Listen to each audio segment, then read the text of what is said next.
तर युद्धामुळे अहिल्यानगर मनमाड महामार्गाचं काम रखडलं असं सुजय विखेंनी म्हटलंय। डांबर आता दिल्लीवरून आणावं लागतंय असं मिश्किल वक्तव्यही त्यांनी केलं। ट्रम्प यांच्यासारखा वेडा माणूस पाहिला नाही असंही वक्तव्य विखेंनी केलंय।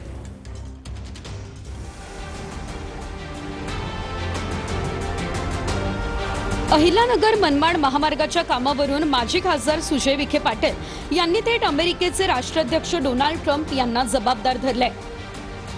ट्रम्प यांच्या युद्धनीतीतील धरसोड वृत्तीमुळे कसा परिणाम होतोय यावरून सुजय विखे पाटील यांनी मिश्किल वक्तव्य केले।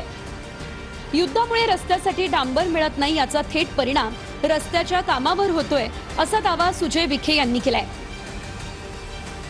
कंत्राटदाराला दिल्लीतून डांबर आणावं लागतंय। रस्त्याच्या कामाची किंमतही या युद्धामुळे 2.5 पटीने वाढल्याचा दावा सुजय विखे यांनी केलाय। आता त्या ट्रम्पनी इराणवर मिसाईल टाकताना या ठेकेदाराला विचारलं होतं का भाऊंना विचारलं होतं का मला विचारलं होतं मी मिसाईल टाकू का बाबा? आणि मी देवा शपथ सांगतो असा वेडा माणूस मी माझ्या उभ्या आयुष्यात पाहिला नाही। म्हणजे त्या माणसाच्या नादीनं लागणं हेच आपल्यासाठी योग्य आहे।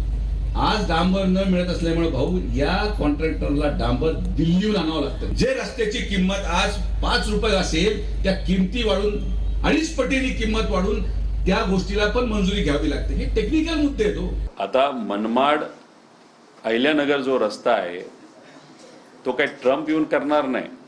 याच्यात खापर फोडून फोडून कोणावर फोडलं तर ट्रम्पवर फोडलं। त्याच्यापेक्षा तुमच्या सरकारवर तुम्ही बोलला असता तर कदाचित आम्ही हे तरी बोलू शकलो असतो की तुम्ही अजून बौद्धिक क्षमतेनुसार तुम्ही अजून तिथं परिपक्व त्या ठिकाणी आहात। ते राजकारणात आल्यापासून मेंदूला प्रॉब्लेम आलेला नाही। तुम्ही भाजपमध्ये गेल्यापासून तुम्हाला मेंदूला प्रॉब्लेम आलेला आहे। भाजप सोडा, विरोधात या, एकत्रित मस्तपैकी काम करू आणि लोकांच्या हितासाठी काम करू आणि हे जे भाजपचे मेंदू खराब झालेले लोक आहेत त्यांच्या विरोधात आपण एकत्रित लढायचं असेल तर नक्कीच लढू। तुम्ही यंग आहात, अजून वेळ गेलेला नाही। डॉक्टर सुजय विखे पाटील नेहमीच त्यांच्या मिश्किल वक्तव्यामुळे चर्चेत राहतात। काल राहुरी या ठिकाणी झालेल्या तिरंगा रॅली दरम्यान त्यांनी त्यांच्या राजकीय करिअर बाबतही असंच मिश्किल भाष्य केलंय। मेंदूचा डॉक्टर झालो, माझा मेंदू खराब झाला, मी राजकारणात आलो, मी देवा शपथ। आपण शिक्षण घेतलं, आपण लोकांचे मेंदू ठीक करू, पण आपलाच ठीक नाही राहिला। आपण आलो इथं राजकारणामध्ये मत मागायला। तुमच्यापेक्षा या रस्त्याची गरज मला आहे। हा रस्ता मी तुम्हाला पूर्ण करून देईन।